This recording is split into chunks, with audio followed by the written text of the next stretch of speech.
You click on a head, you instantly kill someone. It's like, whoa! How many games before that did that, you know? Valve doesn't always have the best interest for the players. It's just low-hanging fruit. How much is it the game changing and how much is it me changing? What's more important than the things you choose to do with your idle time?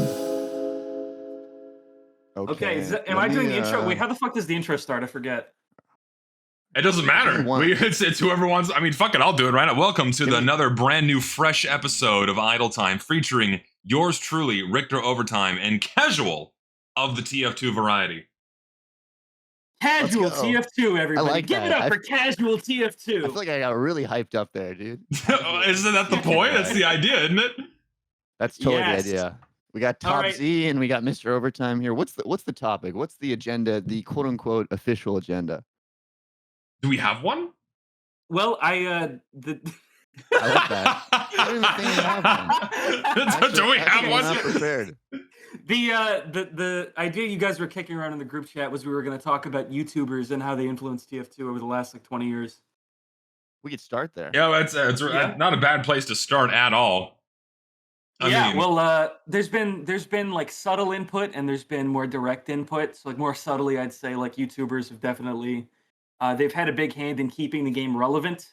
For sure. You know, at the forefront of internet culture, like El Maxto fucking Bing Soy got like 11 million views, and that's in like the game's fucking dark ages. Like, when Valve is gone for 10 years, like custom online content is really all there is for TF2 fans to follow. So that's an example of a more subtle influence, or just like building communities and stuff. Like, you know, do you know Serious Martin? Do you remember Serious Martin's videos? That name rings a bell. Yeah, guy, right?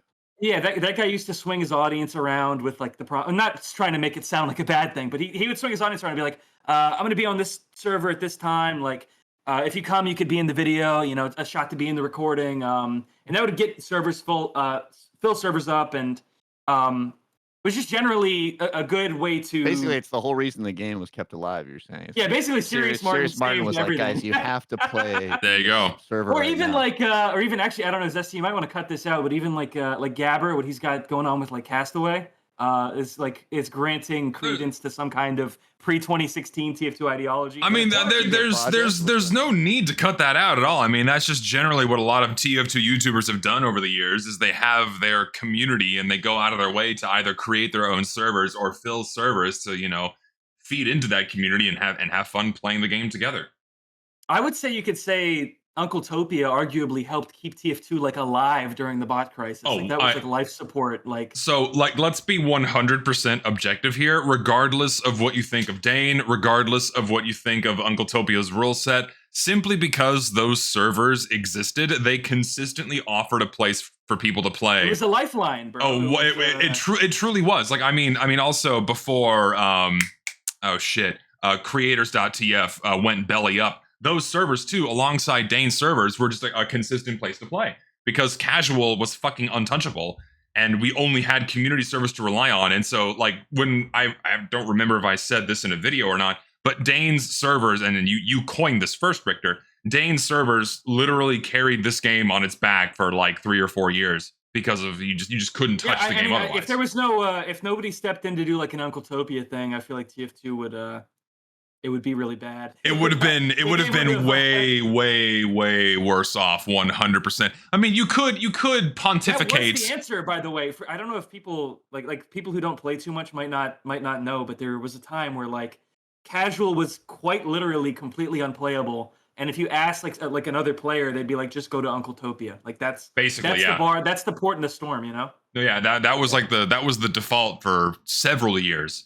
And it's interesting too, and I'm not gonna like immediately take us on a side tangent, but it's so interesting that it's been just a little bit over a year since the quote unquote bot crisis ended, so to speak, when Valve stepped in and, you know, started getting rid of the bots, where like people have almost already completely forgotten that entire dynamic that players had and keeping the game alive with community servers. Did you just boot TF2 in the middle of the fucking podcast, man? Hey, I just wanted to. Are you addicted? You got a problem? No. I wasn't gonna play. I was literally gonna look at the community servers tab. Also, come on, man, chill.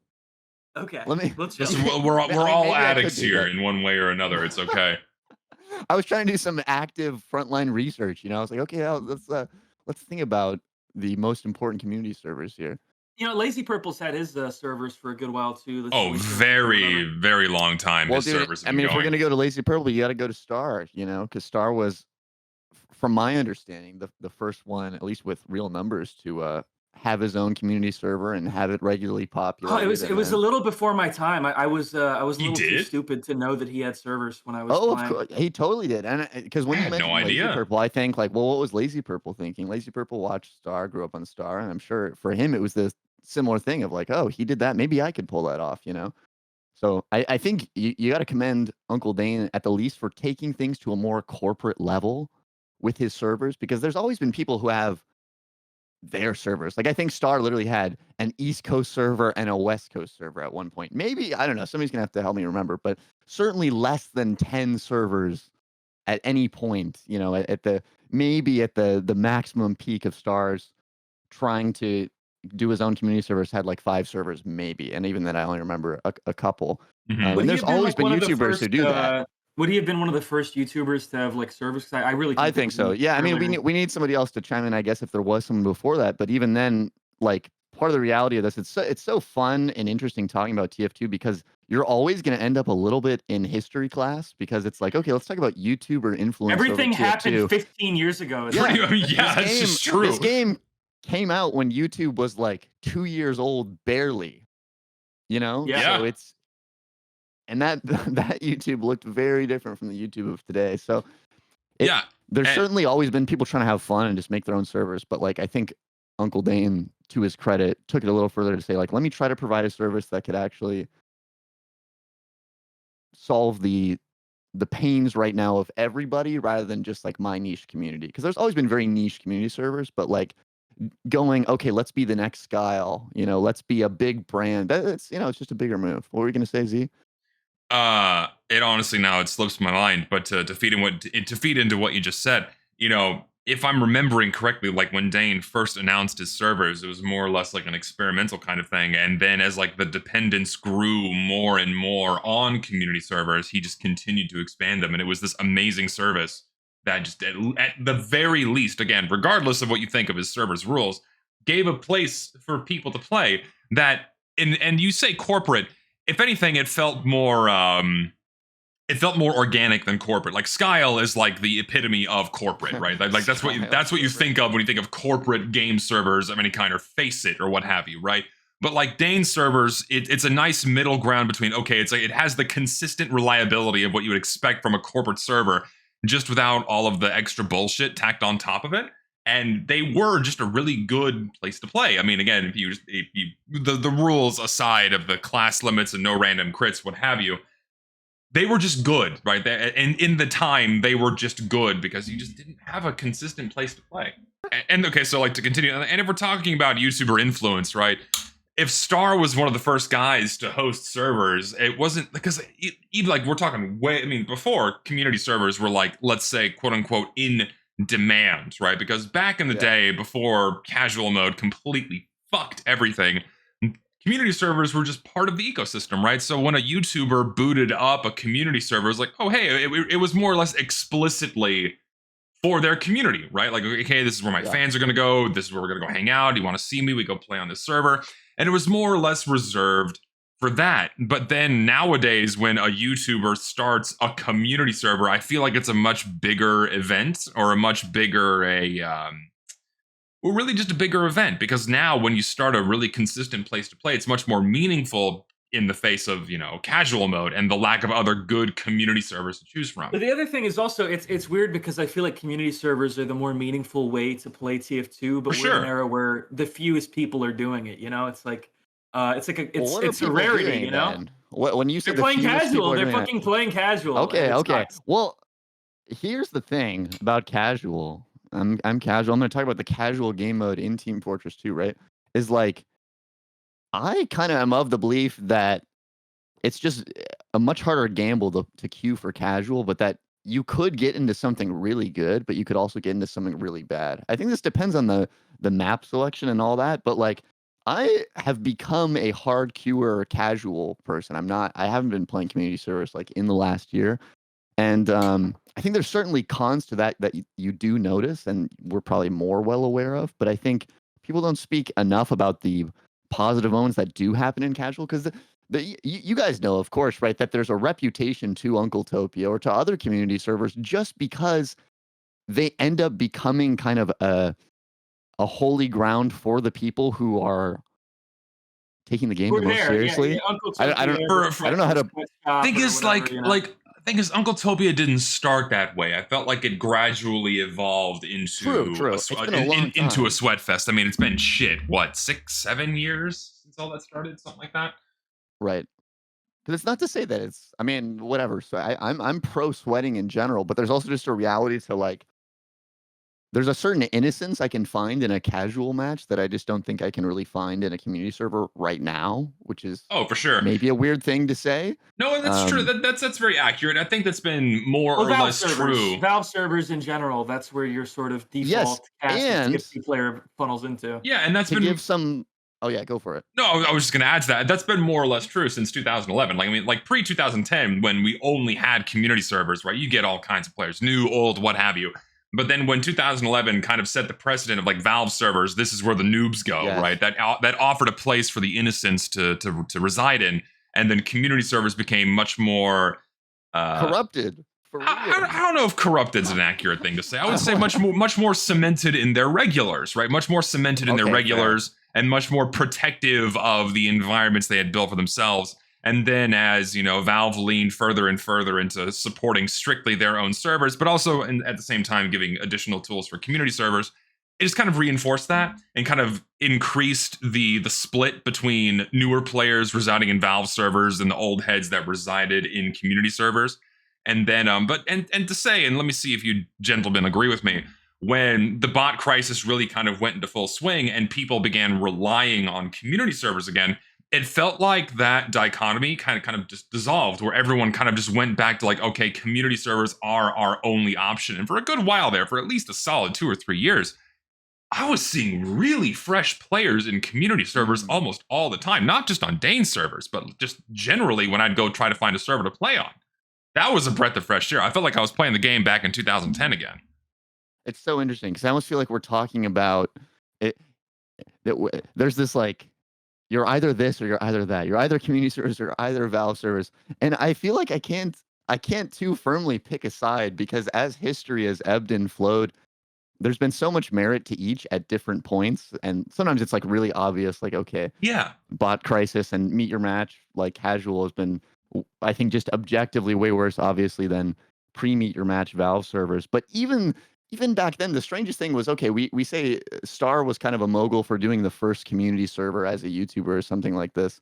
He then was very soon too the first advocate to kind of be like, wait, actually, Valve servers are good. In that brief moment where everyone was going, oh, that's just where the noobs play, it was the Valve servers. Was you can find the old Star videos of going like, oh, am I so terrible a person to want to play on a server that doesn't have mods and doesn't have weird in-game credits and all this kind of shit? Because the community servers also did get a little there was a lot of that. And he was saying, look at this. Oh, for sure. Yeah. I joined for a sure, Valve for sure. club. It's TF2. It's clean. It's that. You know? Isn't it so fascinating that in the entire existence of Valve servers, there really was only that 2-year period from 2011 to 2013 where it was a crapshoot to be either thrown into like a consistent vanilla experience in a Valve server or a community server where, you know, they're running custom content or custom plugins. I'm not talking about joining a game through quick play, but just playing the game in general,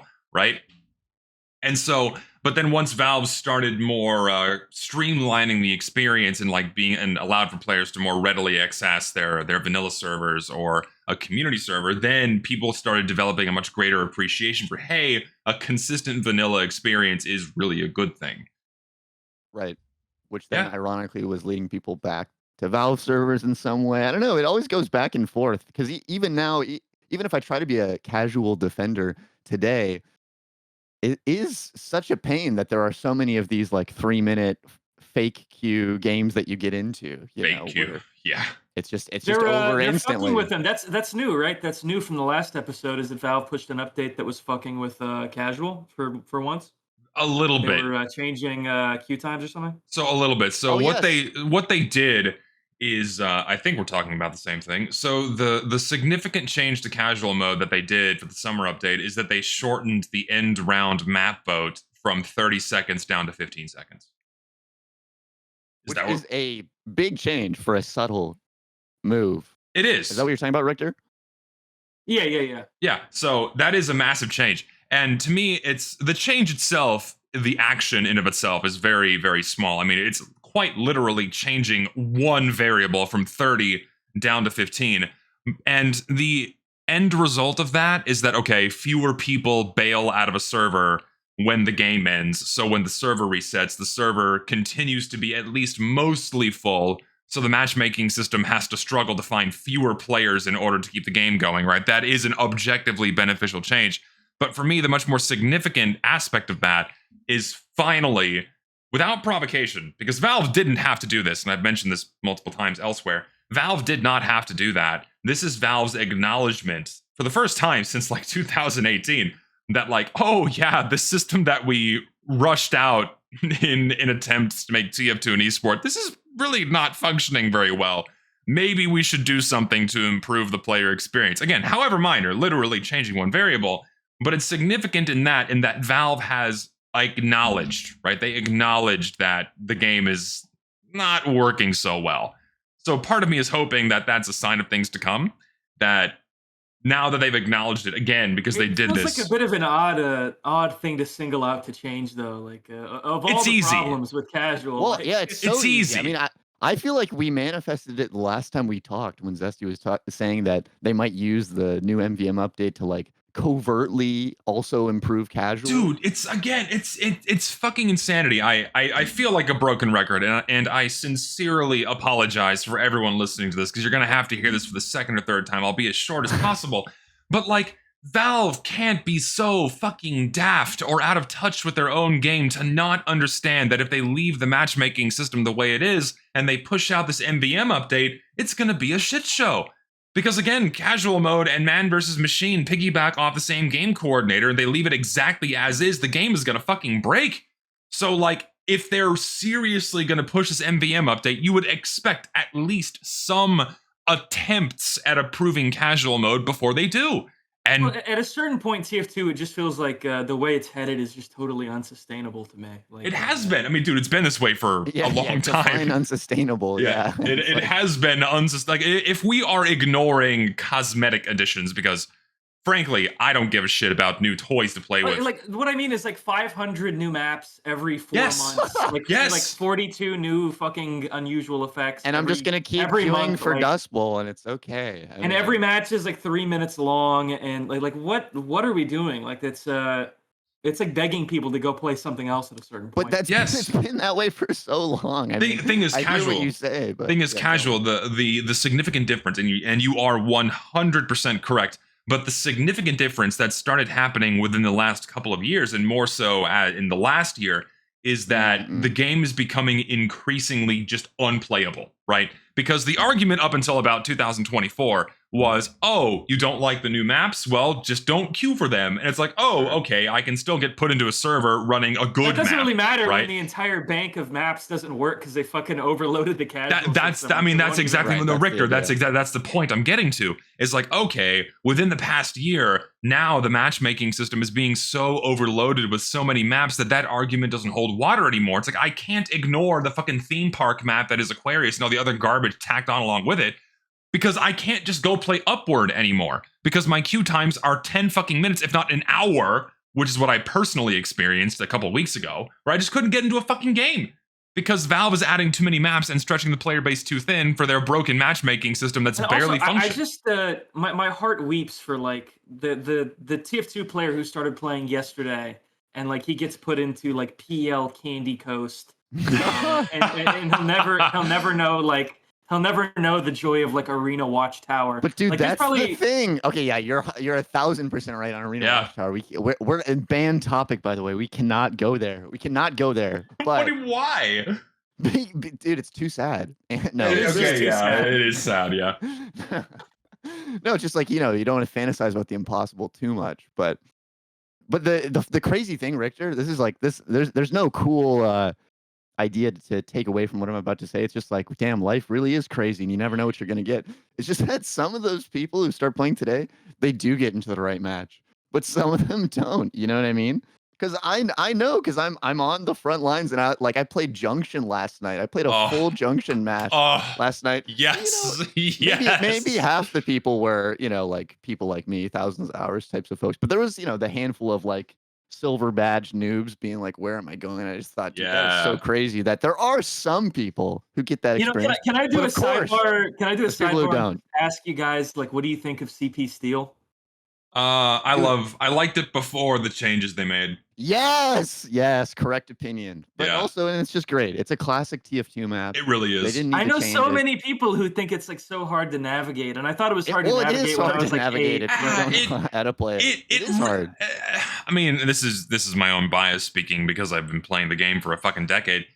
It's not that bad compared to so many other newer maps we've been getting that are literally impossible to navigate. Like it's Death Stranding, dude. One of those new maps, Mannheim, the one where we build the tank sentry on the payload cart. You know what I'm saying? It's so big. Oh my god. Yeah, Zesty, also, I just want to lend credence to an opinion I'm sure you share. They added like so much shark shit in this new update. Like, oh my god, dude! It's a very large shark on one of these. Well, no, yeah. There's that. Okay, what's that payload map that's like it's all within an enclosed like, shark thing? Aquarius. Oh my fucking god, I hate that.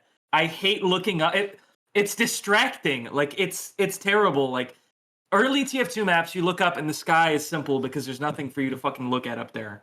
But I look at Aquarius and it's like this map is like 5 times the size of like what a TF2 map should be, and the sky has fucking sharks swimming around. It's distracting, and if I was a new player, I would hate it. I would hate it so what bad. was it you told me the other day, Richter, about like people making like it's people who are tired of TF2 making maps for people that are tired of TF2. What was it that you said? Yeah, that's what I said. Yeah, it's yeah, I mean, and that's what Aquarius is. It's a TF2 map made by people who are tired of TF2 for people who are tired of TF2. And I just put out a fucking commentary on my second channel again. Apologize for repeating myself. But it's a theme park map. It's a theme park map. It's disposable content that's meant to be shipped with the themed update that is pushed out and built by a very small handful of people in the community, quote unquote. It's not meant to mean anything or be valuable beyond being the novel toy that is the theme park. And in a month, it's going to be forgotten, much like last year's map, Embargo, which suffered from the exact same problem. You look around, it's fucking distracting. It's not made to be a TF2 map. It's made to be a location. It's made to be a toy. It's made to be an experience that is not Team Fortress 2. It's a very interesting point because it makes you think that the perspective of a mapper in 2025 needs to be, in theory, I mean, you could be fine just getting a map in the game, but I would think the perspective for a mapper is, how do I make something that lasts? Okay, sorry.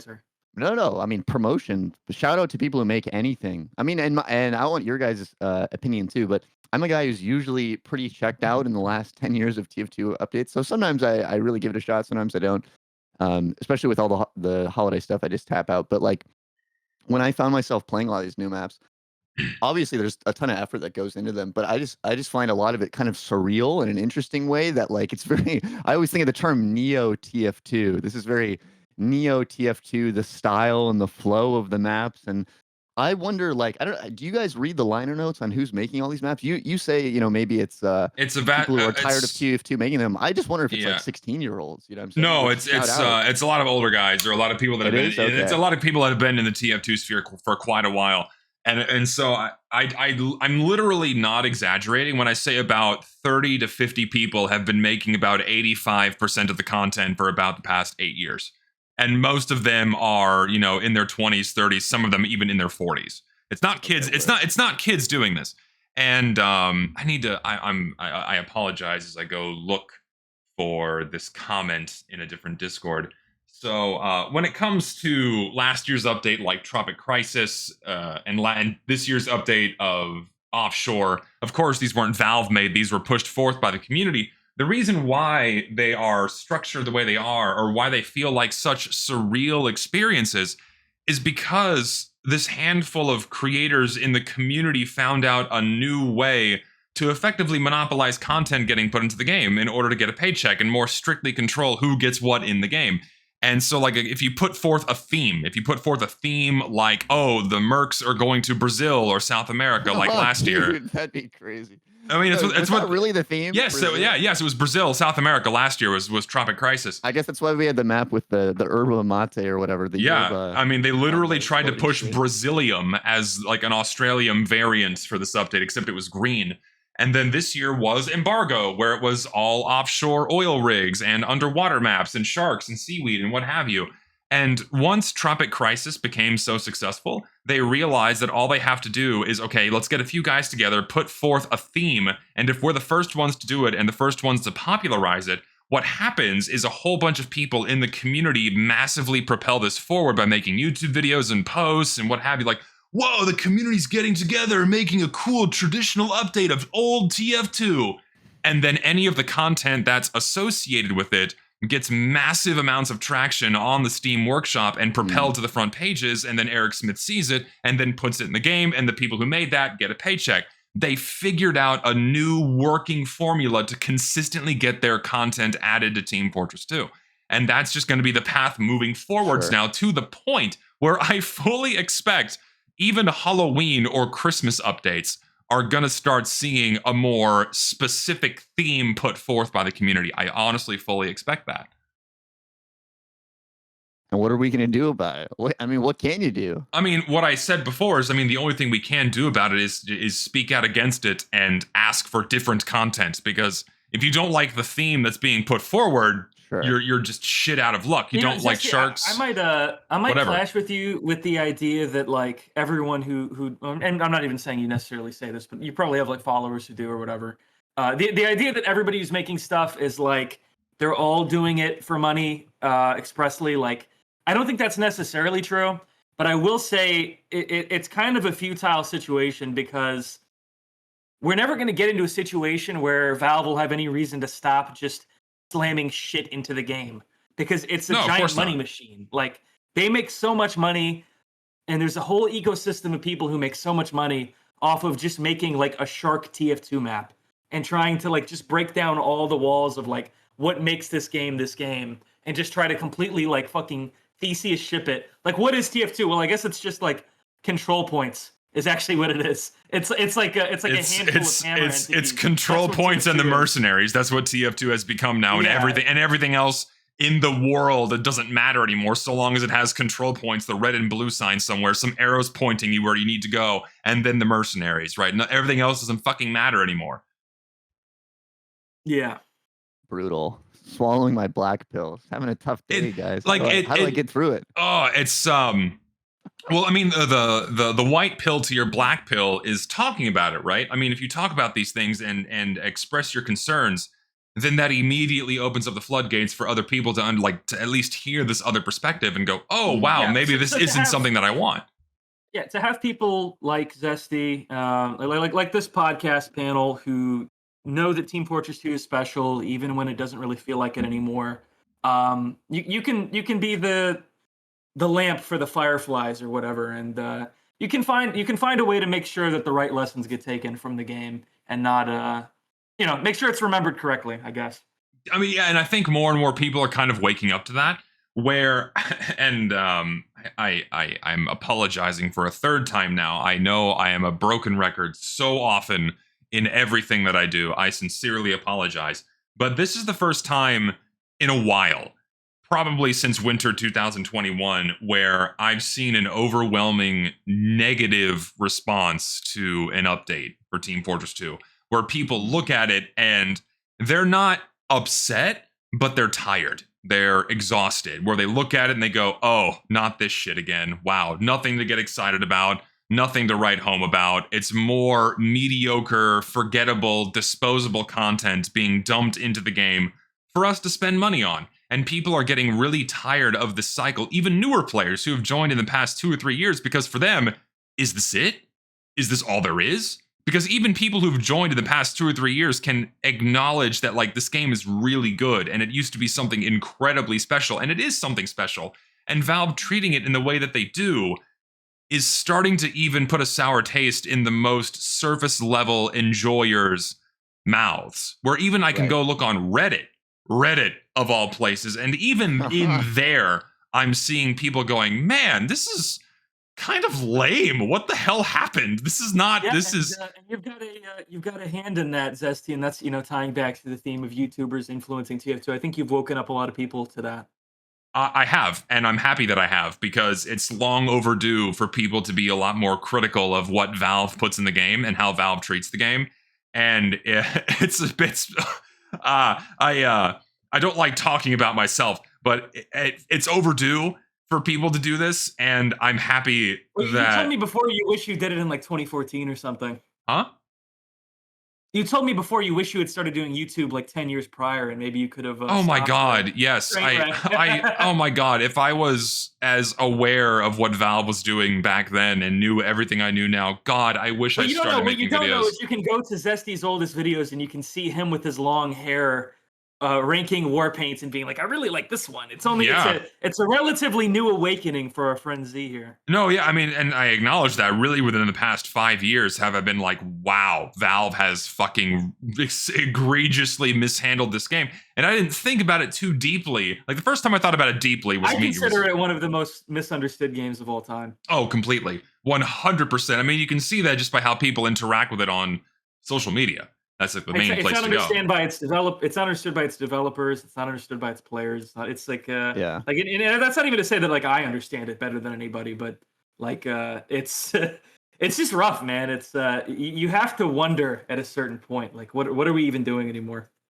What the hell are we even doing? The diehards know. I think what's happening now is we're finding ourselves at a crossroads, and it's been almost a decade coming. It has. And we can get into the YouTuber influence on this in a moment. But it's been a long time coming since casual mode came out in 2016 and Valve started putting less and less attention towards the game, where now it's, I think, coming much more to a head and much more to a boiling point where players are really getting fed up with the cycle we've been in for almost 8 years now, 10 years now, that I really do think October is going to be make or break for TF2 and how people are going to approach it. If Valve really fucks up and really drops the ball with this MVM update and just does nothing, and I quite literally mean nothing other than copying and pasting content, which is what should be expected given how they've treated the game, right? But if they genuinely do nothing, I think people are going to blow a fucking gasket. I think people are going to start becoming extremely critical of Valve without provocation other than Valve's own actions, and really start demanding like, hey, this is not okay. This is not a good way to treat a game that you're still offering as playable with as many players as it still has. It still earns you tens of millions. Maybe you should really start paying much closer attention. We're slowly reaching that boiling point. But then the other side of that is like, okay, if Valve just does a little bit, it might be enough to placate people for Lord knows how much longer, and then nothing will happen. But I think we're kind of coming to that crossroads point. Again, a long time coming, where I think more people are going to start demanding for some significant improvements for the game. Otherwise, I think we're going to start seeing a much more significant decline in player counts. Player counts have been going down steadily for a while now, but I think we're going to start seeing a much sharper drop if this MVM update is really if they fuck it up. That's my suspicion.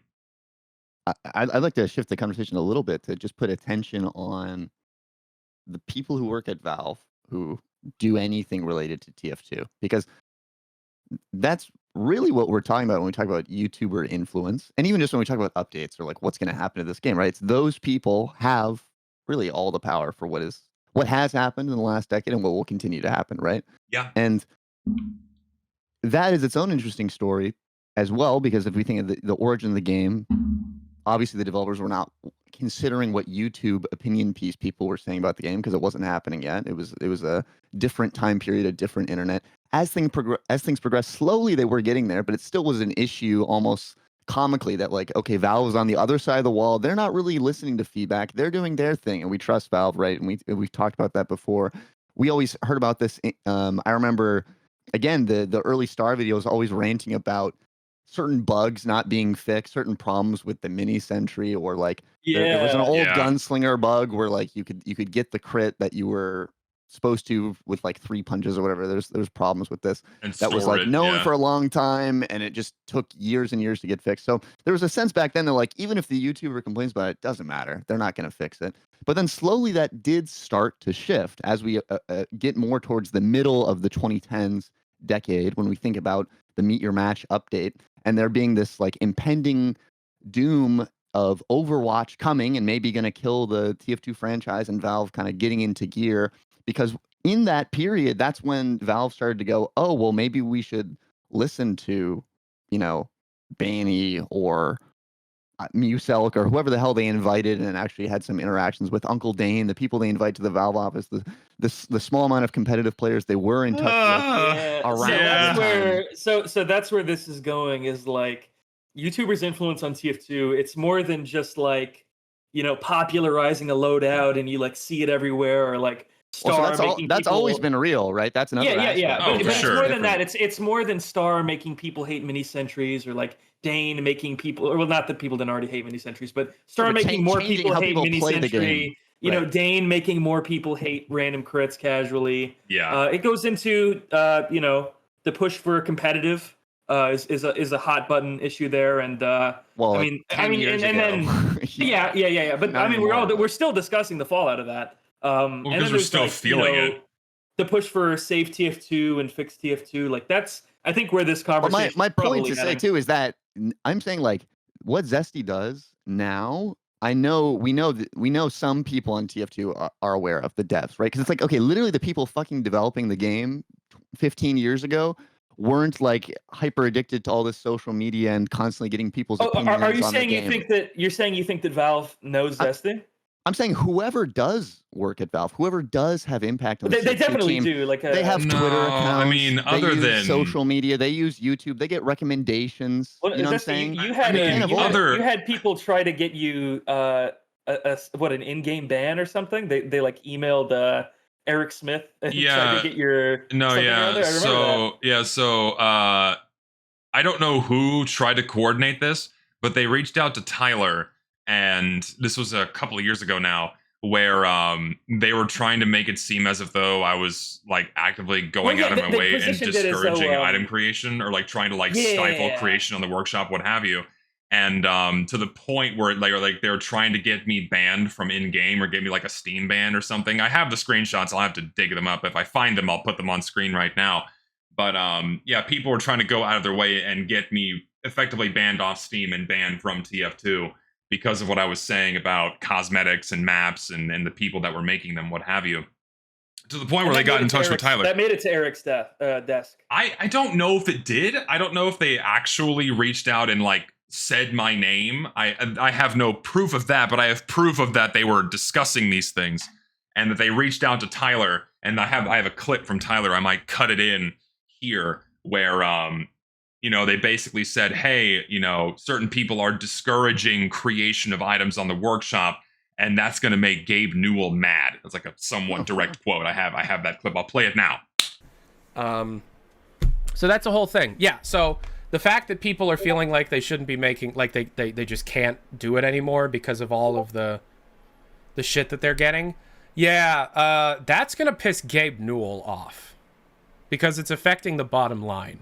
If you're scaring away the people making the cool stuff that is causing Valve to make record profits on Team Fortress 2, that's going to piss Gabe Newell off.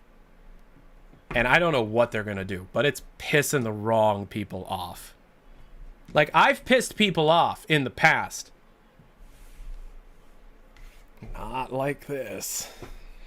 Like that's, you know, it got pretty bad for a while with that garbage. Jesus, man. Oh my god. Yeah, And so there's definitely and somebody it's- who's been. There's definitely people at Valve who have been emailed with oh sure, you know, requests to eliminate this least- Zesty guy. At least Joshi, the contractor. Oh yeah, that is person aware also of me. 100% knows you. That They person. of course. They they've directly interacted with me on Twitter for sure.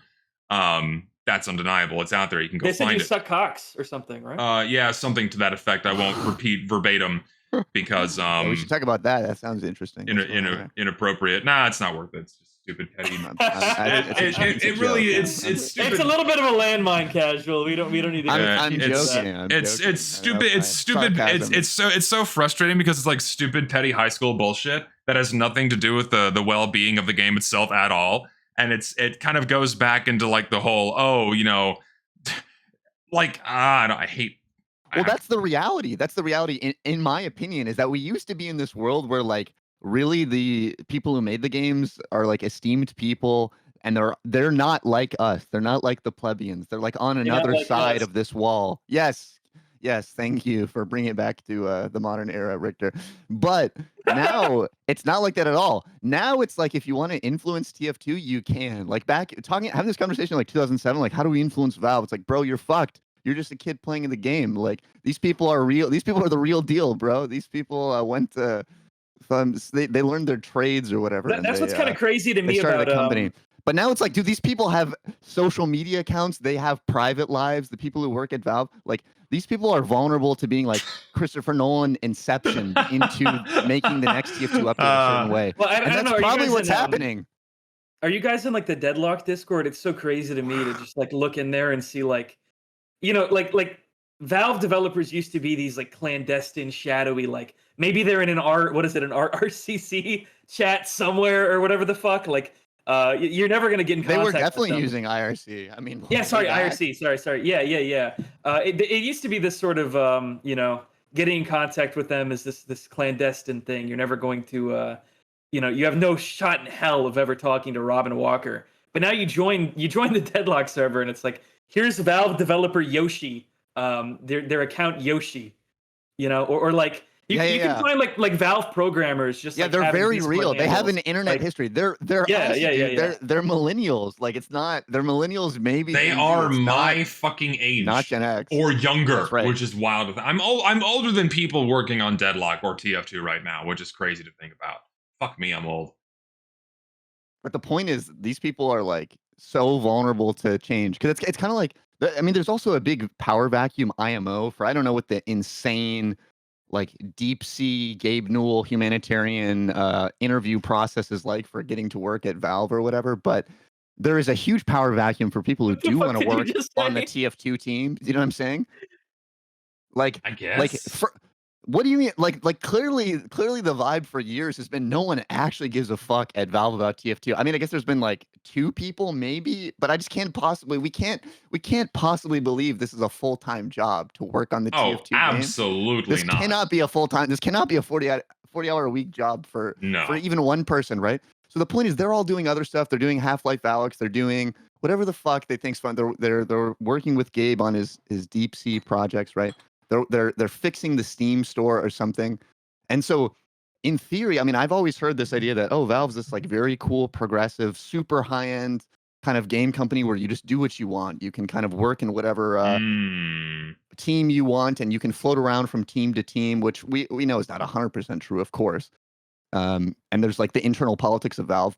But we could say whether or not they have free will within the company to like do what they want, or the internal politics. Clearly, nobody is like dying to work on or like save TF2, right? Clearly that there is a possibility that some just like one person who kind of cares a little bit more than average about TF2, which the bar is very low, could get hired by this company at some point in the next decade, right? And really change things. But we're not in that situation because clearly the people. The point is too, though, is it's like a vulnerable point. This is like an attack vector for how you could change things because the people who are in charge of TF2 who ship these clearly don't care that much. You know what I mean? So it's like if somebody had the influence, like we're all influencing in subtle ways, like whoever those people are that type these update notes and actually choose the things from the workshop, you know, they have real lives, they have real conversations with people. They have terrible doom scrolling social media feeds that are affecting their mind. And we're playing a little bit of a role into that. I mean, maybe besides the Gen Xers or whatever at work at Valve. But so I mean, the main guy that picks the content for summer updates is Eric Smith. He's been doing that for many years now. And we can't crack him. It's a different generation. I mean, they've admitted that they just pick whatever they think people will find fun, and then they ultimately just leave it at that. And it's whatever is going to be the easiest, whatever's on the front pages of the workshop, or whatever they have bookmarked in the past that they thought was fun. They just pick a few things over the course of a week or two and then throw that into an update. It is literally one guy. And the only way you can influence what he picks is by trying to bump what you think is good on the workshop up to the front pages by, giving it more publicity, which is what I did for a couple of years with my wish list videos. And that actually, and that undeniably got content into the game. Like me bumping several item sets just got them into the game because of the amount of traction they got. Like that's like the most amount of influence people can have on TF2 right now, like directly to Valve, other than like bitching about bots and then going. Is Jill not really involved? Does anyone know? Is Jill over? No, I think I have we have no confirmation of this, none whatsoever. But I think Jill is one of the few people still at Valve that worked on the matchmaking system that they reach. He still works at Valve. Whenever they need something done to the matchmaking system, I have a nagging suspicion that they go, "Hey, can you come put a band-aid on this?" Because he's probably the only guy there that knows what the fuck the pieces are doing. Matchmaker curled up in a corner crying. Yeah, Jill is who I imagine as like this. When I describe this, a crazy attack vector of like subtly influencing people with power. Jesus. I'm talking about Jill or like people like that. But I guess it's really even more bleak than I thought. If we're at the mercy of shout out Eric Smith. I mean, Eric Smith is like, and he's doing it right. 59 years old. Shout out. Cookie. Eric Smith is an interesting cookie because you can go through all the old TF blogs, and he's been basically doing the same thing for like 15 years, where he just kind of he's always just been the guy that Valve has running the blog to repost cool shit that the community made. He's always just been the guy who's like, oh, look at this machinima someone made with TF2. And now that's like still what he's doing, and he's getting paid to do it. It's just being like, oh, look, somebody made the Batman helmet or something for a heavy. I guess I'll add that. The fans think it's cool. I mean, like he's been the like, look at what our cool fans have done guy for 15 years. Yeah. Right. I mean, yeah, he's cashing it in. I mean, it's just not, I don't know. So maybe my point about the influence is very weak because we have just so little attention. It's like there's this. It's kind of like we're a small country or like a small region, and we're really hoping that like one of the big political players does something for us. You know, like it's like we're Eritrea. It's like we're like Eritrea or something, and we're like, God, like I really hope like England or something makes some good deals with us. But like England doesn't give a fuck because we're Eritrea. You know what I'm saying? So this, I think, is a nice segue into where we absolutely do have influence over Valve's decision-making when it comes to handling the game. If we make enough noise about something, that absolutely forces Valve's hand. Because one thing that Valve absolutely despises is bad press. They are very good at quelling bad press. They are very good at preventing bad press. They absolutely hate it when people go out of their way to like try to like make enough noise. So yeah, I mean, and this is why I always mention the demonstrations or whatever at the Valve office. Yeah, and that just such a pipe dream, But it works though, and it's so funny because in recent years that has just worked. So the Save TF2 and Fix TF2 thing put a fire under Valve's ass enough. We're like, oh wow, we do look really bad for letting this game we still offer as playable getting overrun by bots and like being what's unplayable. Interesting to me is the people who delivered the book to Valve and went in there and talked to them. They all say like, oh yeah, Valve told us some really cool stuff we can't talk to you guys about. What the fuck did they tell you? Nothing. It's nothing. Like I have a nagging suspicion that if it was anything actually worth talking about, it would have leaked months ago. There's some guy who was saying there's 16 people working on TF2 right now. Not That's an awesome not conspiracy. full time. It's definitely off and on. Like no one's working on this game full time. Well, it's one of the guys who has items in the game. Cypherlock, I think his name is. He said there's 15 people working on TF2. No, I mean I speak with him on a regular basis. It's not like a founded, verified thing. It's just stuff that he's heard through the grapevine. None of this is actually verified. What the fuck are they doing it on like those like microcomputers? Are they doing it on that? It's like 15 people trying to do it on like a what is it, a Raspberry or whatever? A Raspberry Pi? Yeah, no. Yeah, there's 15 people working on TF2 full time on a Raspberry Pi. Well, when you think about it, actually makes a lot of sense, and that's what he was telling me when we were having dinner the other day, because like the matchmaker gets us into games, right? And some people wonder like, how does that work? And it's not easy, And so like when you queue up, for a match, like on one of those people's screens, like it lights up, like they see you, you know. So like it's a full-time job for numerous people to assign you to the server. You know, like we used to think it was just one person, and maybe it was back when things were a little slower, right, with the bots and all that. But I mean that's not far-fetched at all. I think there's 16 people coordinating our games, right? It's like old school telephone operators. They're like, I'll plug this guy here. Oh, it's exactly like it's the switchboard operators connecting us to fucking games. I think it makes sense too why, you know, some of my friends have been having tough luck, because I think they pick favorites a little bit. You know, I think they see me queue up sometimes and they go, all right, let's drag you right into gravel pit. Okay. This guy lives in Australia. Fuck him. Never put him in a game. Oh yeah. I mean, I think there's a guy just in charge of the Australian region, and he has a drinking problem. So yeah, he's present for 1 or 2 hours of the day. But I mean, we should be thankful to our 16 heroes. True. 16. The 16 heroes working on the game pillars, right now, keeping the roof up, guys. And they managed to add Batman cape in their spare time. How gracious, you know. So thankful. They had to lobby together, all 16 of them. They have a secret code name that uses one letter from each of their names to create a super 16-digit alias that they have to sign for like a petition if they want anything, right? If they need like, okay, we need like bread, we need a pillow, we need one pillow. They need to like collaboratively make a document and then co-sign it with 16 letters and their signature. And that's how they, exactly what you just said, Richter. That's how they got it in the game. Wow. Oh, it's fucking amazing. I like how we have to pull this out of our ass to like even remotely. What the fuck are we even talking about? There's absolutely 16 people working on the game. This is the reality of TF2. I mean, yeah, that's where we are now. And I mean, you want to be on their good side. I mean, it's just that simple, you know. No, but they actually stopped buffing and nerfing weapons because the guy they had doing that got really sick of going into everybody's inventory. Oh, it's so fucking stupid. Oh, I love it. Oh man, but no, I mean, to get us back on track here, I mean, we really only have in reality 2 or 3 people that touch TF2 off and on throughout the year. Beyond that, there's no one really seriously working on this game full time, and there hasn't been for many years now. And the only amount of influence we have is over what they see. And what they see is a very narrow swath, a very narrow view of everything that's discussed or shown in the TF2 sphere. And they really, at least Eric Smith, really only looks at what's on the workshop and then whatever email correspondence he has with people that get items in the game. Beyond that, I suspect he doesn't look at fucking anything, or very, very little. Well, okay, imagine you're 52 years old and someone emails you about 59.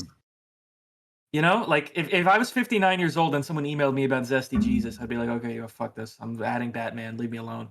Also, to be fair, I mean, these people have been used to getting emails forever. Like my aforementioned good friend who got me into this game, I remember him and his brother like conspiring their emails that they were writing to like Valve employees in like 2012 or something. Because they just were like, oh, it's a thing you can do. Like, oh, sometimes people get lucky. They get a tour or whatever. You know, so it's like God knows how fucking congested and used to just like they have to be so desensitized to what comes to their email. Oh, for sure. Eric Smith is a little more tapped in because we know we've seen like bug fixes and stuff actually happen from it. But for sure, yeah. Oh, the thing is, a lot of the bug fixes come from what's put out on the on their GitHub nowadays. Now it's much more streamlined as to what they accept or not for a bug fix. Back in the day, when their email was definitely way more active, they probably got a lot of bug fixes or suggestions or things like that through there. But as time went on and the game became less important, it definitely became more streamlined through things like GitHub and what have you. And nowadays, they probably don't get that many emails at all, unless a YouTuber tells them to do it, like for, say, bots or something. But yeah, it's probably not that many active emails, at least not related to Team Fortress 2. They probably get a bunch of emails about other shit, but not TF2. Like, how many people have used the email Valve tool through TeamFortress.com in the last year? 5? I just think about all the people who have taken time to carefully respond to that little prompt it gives you when a match is over, and it's like, what did you think? And you can like write something. Like, how many people have written something and just I can't imagine many. By a human. I can't imagine it's many. Never getting read by a human. Also, why can't we have all the data? I'm sorry. Okay, it's been what, 9 years of rating our matches horrible, good, and great, or something like this, and we haven't seen any of the data. I mean, let us have a little fun with how long would it take? Like, give us some sloppy screenshots. Valve has so much data about this game that I would fucking cream my pants to get my hands on. It's a programmer's paradise. Oh my god, I want that data. Programmer's paradise. Oh, I want to look at that data so bad. I want to play with it like a fucking toy. I would kill to see that fucking data, man. Just to play with it. It's such a rich data set for such a beloved game that there would be so much to show. At this point, you literally can't, like, it interrupts your mouse and keyboard usage when the pop-up comes up to rate the match. Like, it's literally, I don't even know how many matches at this point. It's got to be insane. Yeah, I mean, like, and oh my god, just something as simple as that one vote that people sometimes get at the end of the game. Just looking at the statistics of that would be so telling about the general experience people have with TF2 in the modern time. It would be so valuable. I think they valuable. only look at the numbers that have anything to do with the money. That's probably the only ones they actually look at. I don't even think. Dude, I don't even know if they look at any of them, man. It's all placebo. This is like the dead internet theory or whatever. We're on like the ghost realm of like Valve Enterprises. We're like living in the repeating program that never changes and being like, yeah, there's humans controlling what's happening here for sure. Thing is, I don't even think Valve looks at that. Like, I don't even think Valve looks at the numbers that much anymore. I think Valve is primarily concerned with the place that TF2 holds in their microeconomy machine, more so as like a figurehead and how it looks juxtaposed against Counter-Strike. And so long as it looks good and it doesn't look unstable or wavering or at any point in time going to shut down, that's really the only reason why they need TF2 around. Like, if CSGO wasn't here, TF2 would be long gone, I think, in my opinion. But they definitely don't look at the specific numbers for TF2 cases. I mean, it just makes you think too, because if they were looking at the numbers, they would want to get other kinds of data rather than asking people the same fucking question for like 1,500 days. They don't need a question to get data. They don't need a question to get data from you. But it shows you that no one's thinking about it. You know what I'm saying? Because if it was like casual mode, does it still suck shit, or are you feeling better? Yeah, it goes. Oh, are you feeling better about players to click through this like one question questionnaire routinely, mandatorily, forever? Maybe we could get a different question. Maybe we get some different data. Like maybe we could ask them a different question. I mean, it's so clearly no one's thinking about it. You know what I mean? Thing is, like, they don't even need to use that question to get valuable data about casual mode. They can I get what you're saying, but the question is there. I'm not saying like that's their, like they don't have other means to get data. How long has that fucking question been there? I don't even remember when it first started popping up. Was it the first day? Dude, it's been there because I think we thought this was a part of like the beta features at some point of Meet Your Match. Forgive me if I'm... maybe it was like just a mistake and they left it in the game and they just forgot about it. No, it's so clearly forgotten about. Like it's like you don't even... I think this game is so fucked, man. It's crazy. No. That's why... They just forgot about it. They thought it was part of like the betas. It's like, what do you think about casual mode? And then they just pushed it, and then it's still there. They've not looked at the data once. If anyone thought about it for like 10 minutes, to be like, we make everyone ask this or answer this question at the end of a game, like for a long time now, huh? Like, do we need to keep doing that, or like, could we, like, if we're gonna continuously inconvenience you to answer this, like, surely. It could be. There's so many other ways to use that 1-2 clicks of my time, but it's just like they don't even remember. It's probably too much work to turn it off. They don't want to turn it off. Eyes glazed over. They don't even think about it. You know what I'm saying? Oh, for sure. You go, oh wait, life could be easier. I could not have to do this. It's like that's the deep imagination required to create a better future, which is why the future basically never gets better because you just always get used to how reality is, you know? And you wonder why we talk about these things, because we know things could be better. We know there could be a lot more value in how data is taken from this game and how Valve interacts with this game. And it's like, what happens when you don't talk about it and when you don't acknowledge these things is that they're just allowed to fester. and then people just they kind of go forgotten. It's like you get a splinter in your finger and it's never removed, and it just becomes part of you, even though it's an inconvenience. It just becomes part of you. It becomes part of the routine. And unless you point out the splinter, unless you point out the elephant in the room that you've become so comfortable with over the past 10 years, you're just not going to notice it. You're not going to remember. And then like it takes someone like me or someone else that like, you know, it has this autistic fixation on the game and hopes that it can still be better all these years later to like point at the splinter or the elephant and go, hey, I probably shouldn't be there. Maybe they should address these things, you know? Like there's no update that could fix TF2 anymore. I disagree. I strongly disagree. I don't think so at all. I think Satan has joined the call. Yeah, I disagree completely. I think it really would not be that much work to significantly improve the quality of people's playtime in TF2. It really isn't that much work. Even if we do like the fairy tale quick play update, right? Like the game's gonna be more fun, but you can't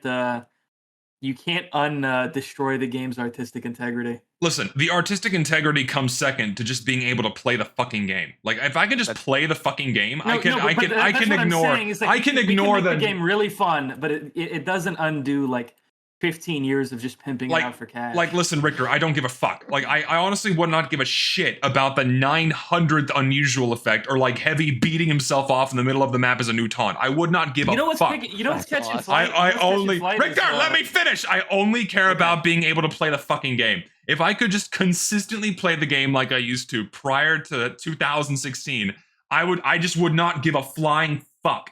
It's like, I complain about hats and skins because like that's like the very superficial things that I know I could like fight for and bump for better things, and those things should be treated better. Don't get me wrong. Not to dismiss the utter bastardization of how Valve has treated this game and the bastardization of TF2's art style for the sake of earning money. That is another problem.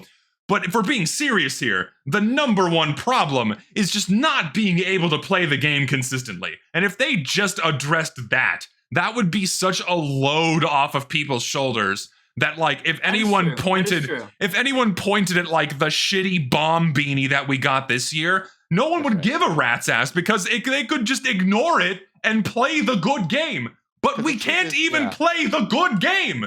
That's the problem. We can get back to a point of like 2013, 2014 kind of TF2 because it was already like that back then. Yes, that there was a sense of like, oh, they added the crafty hair. I'm like, oh, this is so stupid, and clearly no one cares at all about what gets added to the game anymore in terms of like visual quality, but you could still play everything pretty well, you know what I mean? So the thing is, you're right, we can never undo what has happened and like the lack of quality control, especially for maps and cosmetics.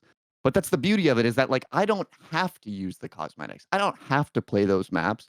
But if it's a hindrance just to play the core game, or it's like jumping through hoops to hope like, oh, were you the chosen one? Like, are you the 1 in 3 lucky enough new player to like actually play real TF2? Like that's the part that's very easily changeable and fixable, I think. You know yes! What I mean? Like it just takes somebody to know like the basic things wrong. Like we're having this conversation. It's almost that you need somebody who has no perspective to go, huh, this is weird. Why do you guys always ask, or why do you always answer a questionnaire after you play the game? Like, have you ever thought about that? Like, it's such simple basic stuff. Oh my God, thank you. Nobody is bringing the, we're just missing that. It's like, that's why I don't think it's rocket science, and acting like this is like too much to ask for is crazy. Because I'm like, dude, like literally just like, have you ever talked to like a smart person? Like I love talking to a smart young person, you know, some like 20-year-old who's like studying hard and they're just like real sharp. And I'm like, dude, you just need someone like that. It's not rocket science. Exactly. It's not that hard. It's not hard to just we can't. I don't know if we can remove this questionnaire. Please. I don't know. I think we need 30 seconds of time in between matches to decide where you're going. Please. I mean, it's just so simple. Oh, it seems like whenever people play 5CP, I looked at all your data for all the matches, and the average match length is 4 minutes. That's kind of weird.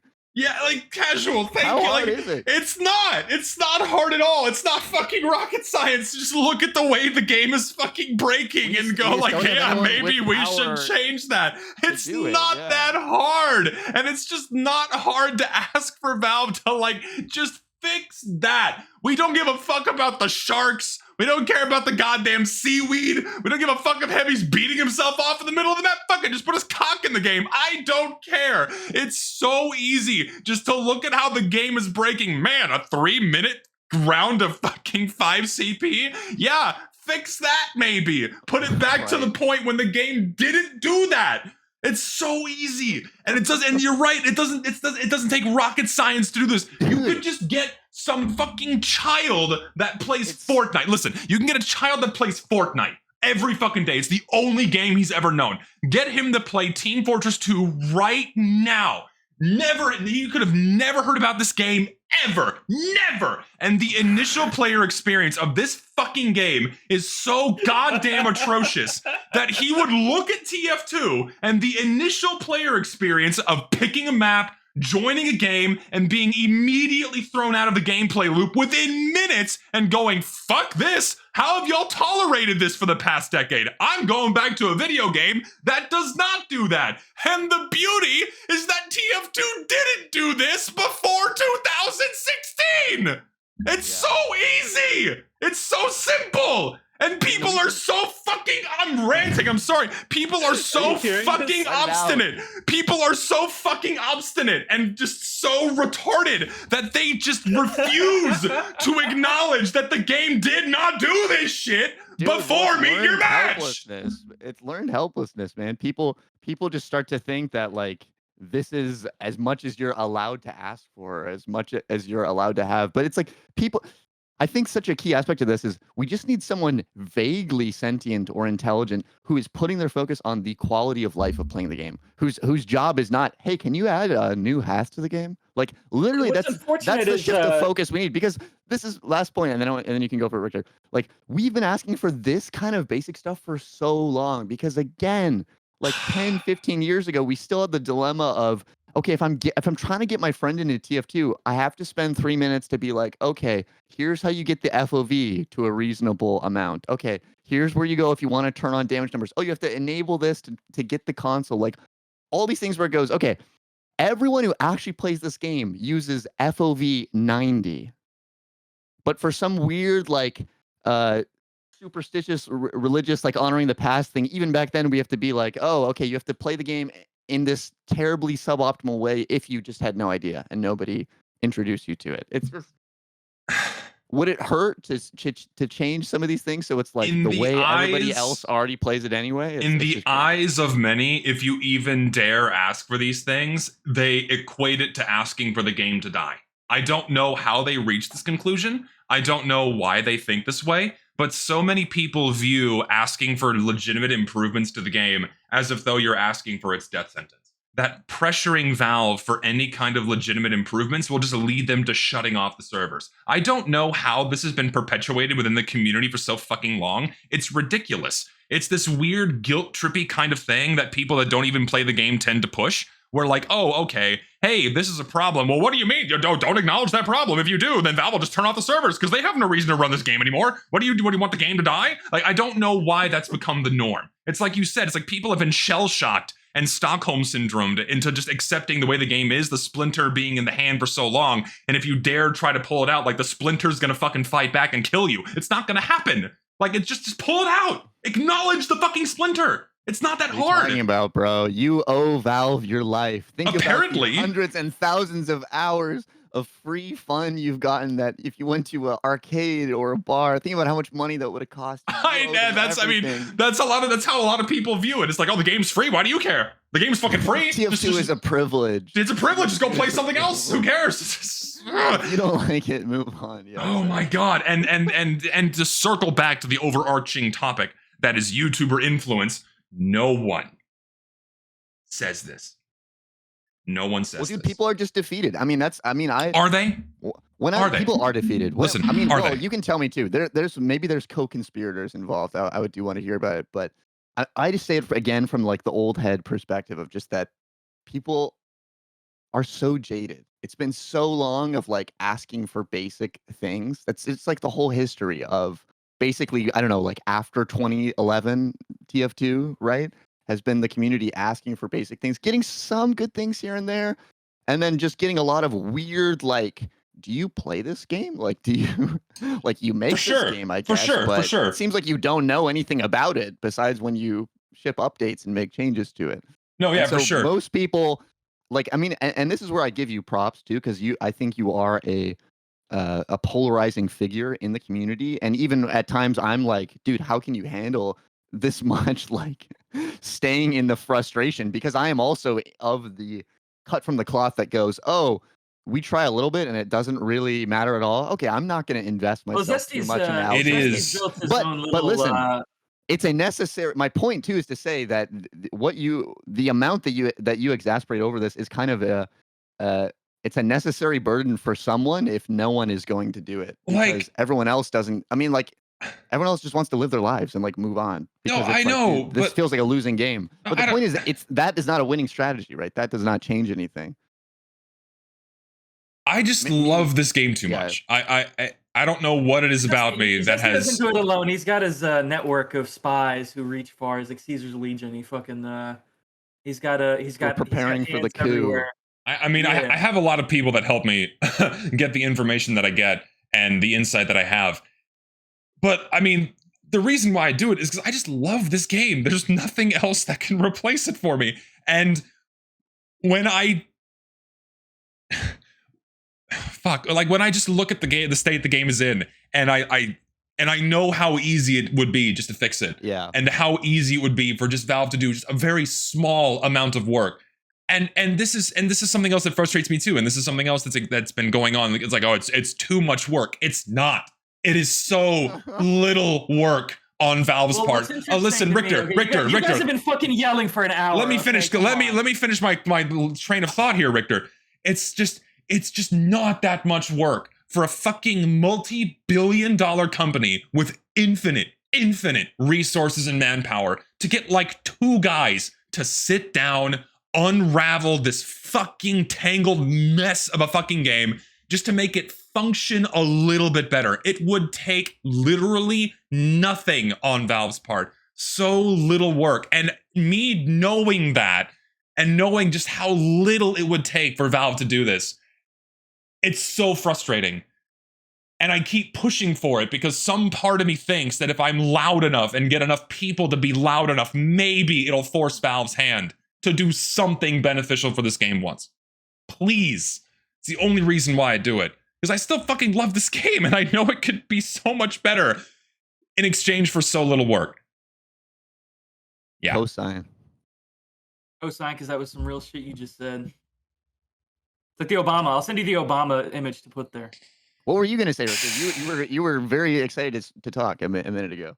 Yeah, I was gonna say, I think there's something going on with like Meet Your Match and Jungle Inferno technically being like the last major official Valve content, even though it wasn't the same team at all. Like we were talking about Jill. That guy joined Valve after TF2 came out, 2014. But newer people at the company probably aren't comfortable, or maybe they're not even allowed to fuck with anything that's like quote unquote canonized TF2, like that the actual team of people put together, even if they were splitting it with there could be a reality of team that. or whatever. Yeah, that is 100% because, a factor. That's absolutely a factor. Especially because every change they've ever made with the matchmaking has been controversial. Like even Quick Play had haters when it came out, right? Like maybe they're worried that it's just so they're scared. It's like scary and risky to change anything, and they're like, well, it's already fucked up. Like, what if we? It's how like sometimes removing the bullet is a bad idea. That's a beautiful analogy, but I got what you mean. I feel like the analogy makes me think more wild in the wrong ways. But I'm thinking about bullets and guns now. But I hear what you're saying, where it's like, hey, this is printing money for us. Don't fuck with it, type of thing. Yeah. No, yeah, they're in a very comfortable position right now where TF2 has become a peg in their multi-billion-dollar microeconomy machine that they don't want to fuck with it too much lest it sends shockwaves. It's a Jenga tower. To their other shit. Oh, 100 and TF2's somewhere in the bottom levels for sure. And if they mess with it too much, that's like, TF2's breaking this iconic hat game that made Valve millions. Oh, maybe I should sell my CSGO skins, that kind of thing. They really don't want to mess with it too much. I know for a fact, well, not verifiably fact, but I know for a fact that there are higher ups that just wag their finger and go, no, do not touch TF2. That they didn't lay their sword down like 1 year sooner. Who's they? Just Valve. If instead of ending on meet your match in Jungle Inferno, they ended on what, Gunmetal and end of the line, like yeah, Tough Break, yeah, actually cool and peaceful if they just like didn't touch it since like 2014. Yeah, we would be in a way better state. We would be in a way better state. It's an interesting thought experiment. It feels like instead of it dying naturally, it was like a violent hemorrhage of blood. You know, it's like. Well, good meaningful things have endings, right? And TF2 wasn't given an ending; it was like brutally gouged to death. That's a good point. I mean, it's not even dead. It's like brutally gouged, but they keep like giving it blood transfusions so they can keep gouging it. That's right, because they're doing Fortnite you have to speak to the vitality. They're Fortnite transplanting it. That's what they're doing. You have to speak to the strong vitality of TF2 to persist and live on, because people would make the argument that in spite of the quality of the updates, that like this has kept TF2 alive, like there being some kind of updates rolling out year after year. Some people will argue that, and that's something I really want you to consider as to whether that's really true, because it kind of feels like we have persisted in spite of so many of the updates or so many of the pushback, you know. And it's like, I wonder, like, would people really subconsciously build some sense of like, oh, there's nothing to this anymore, there's nothing happening, because they're not getting like random patches and hats added? Like, I don't really know if that is necessary, and I don't know if that was ever necessary for TF2 like at a certain point. You know, I think the early years of additional content were hugely important to TF2. I mean, that's part of it too. Is like you look at launch, set the legacy. It was six maps. That's right. That's right. And some of those maps are goated classics that are in high. And some of them are Hydro today. And that's right. And Hydro is fine. Nobody plays. Well, no, Hydro is cool, but just nobody plays it. I mean, that's just the truth of it. Whether it's good or bad, nobody plays it. The thing with 2007 TF2, right? Like, I love 2007 TF2, but it's a bit like chess, where it's like it's solved. Like, there's no I don't know if you've ever played like the Xbox TF2, but there's only so many ways that a round can go. Like, even compared to like 2009, 2010 TF2, like having the Huntsman and the Wrangler or something. Well, dude, like, fuck the Huntsman, fuck the Wrangler, shout out Payload Gold Rush, okay? Yeah. Speaking of shout out Gold Rush in general, that's what I was actually going to segue that into. I was just going to say shout out to go for it. TF2 Gold Rush. That's a good mod. Look into it. Check it out. Hot upcoming mod made by some cool like little hacker kids, some young up and comers. But like the classic map and update. Yeah, tell me. There you go. But yeah, we'll put a link to the mod in the description. But go back to your point, to where did TF2 need a consistent stream of patches in order to stay relevant? No, I don't think so at all. Like, people don't come for the patches. Like, the people stay here because the game is good. It needed a little love. It might have changed. That's the thing that's tough about the nuances, that there was a point 100% where whether it needed it or not, it tremendously benefited from the patches, right? Yeah. And it's like, I think it's a very fair thing to say that TF2 would not have lived on so long if it was just launch TF2, if we never got these big major updates. Like never being able to move the NG buildings and stuff like that. It really makes it the first like 3 years of updates, I think it's so critical to like what is considered core TF2. I mean, just payload as a mode in general, we could say that's so substantial to like what people think about TF2, you know? I think about Badlands, the map Badlands. That was a map that the game did not launch with, but like TF2 launched, and the number one criticism from like everybody was there's not enough maps. Like, this gets really boring because there's just not enough maps. But now there are too many. That came out what, like 3 months after the game with the Scout update or whatever the fuck. I think so. Yeah. Update. What the fuck am I talking about? Not long after the game launched. TF2 coming out, they finished up the Badlands map that they didn't manage to get out.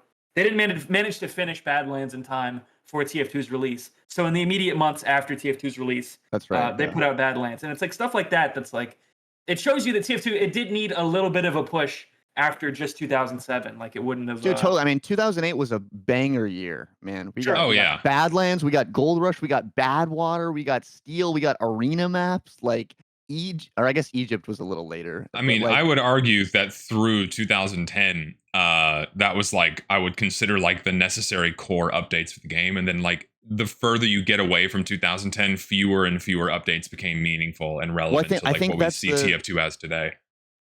I think that's just the dilemma of it all, right? Is that we came from such a different world with TF2. We keep talking about that again and again with the YouTuber influence, or even just this ideas of how important are the updates to the longevity of the game. And like, it was so important, so critical back then. And then I think it just did reach a point of like That's it. classic status where they didn't need to do more. Yeah, Yeah. TF2 had Who was reached there a to point where say it was that as or good realize as that, you know? TF2 had reached a point where it was as good as like a commercial TF2 could be, you know? Like Right. Yeah, I would say around 2012, 2013 was really the point where it should have just like really like heavily slowed down, massive pumping of the brakes. I would say by you're right. 2009 and 2010 the game was starting to get a little bit drunk. Yeah, there's some weird Like- stuff in there, but too, I mean, I'll take it with the good stuff. You know what I mean? Like, Yeah. Well, demo the- night feels like such a benign thing next to like fucking Mario Kart maps and shit. Like, Yeah, that's why I say 2013, 2014, like around like up till there, like 2014. What's going on? well, Things yeah, getting yeah. weird. It was so clear too, because that's when things got weird with Valve. That's when they Yeah. start going, oh, hey, here's a half-finished payload map called Cactus Canyon that you can play a little bit, and then we're never going to update. Oh, and here's this weird like robot destruction asteroid thing that maybe could be our new I moon never update that is understood- never going to get done. You know what I'm saying? Like, I never understood the asteroid thing because like the spaceship, space marine aesthetic, that's like something they threw out in development. So I don't really know why they came back to it. well, who knows? Well, too? I mean, I know who knows why- who's really involved. You know? I mean, I know why. I mean, we all know that around 2012, 2013 is when Valve fired a bunch of people. So whoever was left in charge of TF2. And it's like, okay, well, where do we go from here? And that's why there was such a massive shift in how TF2 is being treated from 2014 moving forward. Incredibly disappointing updates, half-finished maps, copying the existing titles they have. It's like it's such a clear Just black such a and white different vibe. It Yes, is. It's such a clear black and white after 2013 because again, Valve fired all the people that like worked on TF2 or made TF2, Well, they also just all that didn't shit. listen to them. They also weren't listening to the people Yeah, who they designed weren't the game. listening You to the can people find and the guys that remained, that were still there even after they cleaned house, they just weren't listening to them. Yeah. Yeah, you can find that Driller interview. I was mad Blue Panda put it in one of his videos because I had a video I wrote that it was about that same exact quote. But actually, fuck, I have it. I have the quote, and I'll just read it. Hold on 1 second. No, you're good. Find it. It was we had to figure out what players were gonna want. At first, our art team was really picky. They worked so hard on making the TF2 art style and making everything cohesive and balanced and good. Then you look at the workshop stuff, and it has a massive backing of the community, and it violates a bunch of the stuff the artists are comfortable with or looking for. And we had to figure out what was interesting for customers rather than for our art team.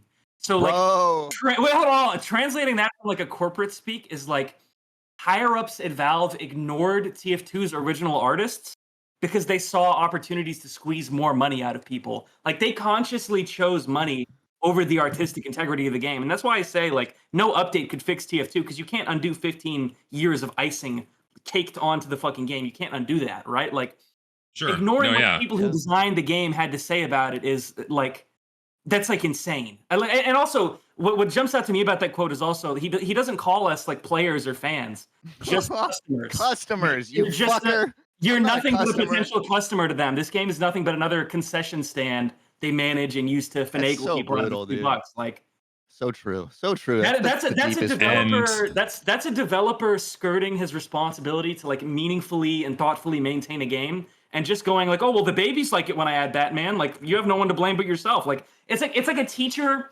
throwing away a lesson plan and letting the school children just run a vote on like what to study this month, because like the kids are happier than ever. Like look, they love it. Like it's great, but like the standardized tests aren't going to be about like candy in the Minecraft movie, bro. Like. It's just so crazy to think that a company with so much plentiful resource would do something like that. But this also brings us back into the reality of why we are here and why we're not in this like 2011 TF2 dev utopia that we've been briefly reminiscing about, because I have just such a strong sense from the experiences I have had with peers who work in tech, who work for companies like Google, like Amazon, like Apple, who are, my age, mid-20s or so, doing that whole traditional comp sci into a big company thing. It's like none of these people working in tech or even at game studios or people who work for companies that operate satellites or whatever the hell, none of them are gonna like die on principles to lose their job. You know? Yeah. Like, at the end of the day, whatever their higher ups say, they're gonna do. Yeah. You know what I mean? Obviously, if their higher ups say, "Oh, we're killing babies now," you know, you might get some objections. People might actually have their moral conscience come in. But realistically, this is a job for people. Okay. Oh yeah, for And sure. whatever they're getting told matters is what they're gonna do. And so that's like the most brutal aspect of it all is that even if there are people who care or who have cared on the TF2 team or at Valve or whatever, or even if there is this like the picture I painted of like the like average 20-year-old who's just like kind of smarter, you know, just higher on the bell curve, did well on test scores and stuff, who I think could save TF2 with like very basic reasoning. Even if they're there, they are at risk of like you know, it's their livelihood. That's how they make a living, right? And so, unfortunately, the stability of that will always trump the creative pursuits integrity, or at least that's how it is right now. And it's a blessing that Valve was able to operate the way they did for so long, putting priority on the art style, putting priority on the TF2 will be done when it's done, bitch. You know what I'm saying? Like it's very cool that it happened at all. To put the focus on That the is art true, and not but the it's business. like they turn But like one we're of back the to most reality. beautiful. They turn like one of the most beautiful games of all time into just like a like just like a tactless Yes. like cash grab forever. And their only excuse is like, well, you're the idiot who kept buying it. Like, They raised the bar and then they just brought the bar back down to where that's what's you more expect insane to anyone me is else to to spend go. like to spend so many years like meticulously designing a game and then Yeah. just throw it out the windows. Like so, man. Well, that's the reality. I it mean, just yeah, takes I mean that's just one a dude shift in in the charge market, to man. say no. That's a You shift know in I might have what already people said this demand. before, but like you know the infamous like Uncle Dane quote. I think he's even like choked up to it now. Of like, I'm confident that in years people will be accrediting comp is the reason they got into TF2 or whatever. Like, Yeah, it's pretty close. Quote? Yeah, it's Yeah, pretty that's close. fun. Yeah. Yeah, yeah. Well, here's my like prophecy that you can take to the bank. We're going to be seeing people reflecting on how much Team Fortress 2 has been just desecrated for decades to come. Like people don't even realize like what's happened to this game. It's going to take them a long time to catch up. They're starting And it to. might. Yeah. They're Yeah, I starting mean, that's to what- now. that's It's what been we're a trying to do, while, right? but they're starting to now. Only because they're being inconvenienced. And it takes an inconvenience in order for people's eyes to kind of like look over at what's inconveniencing them and then seeing everything else that's attached to it. Because everybody's been here for like 15 years, so it's like you don't want to be the guy who's like.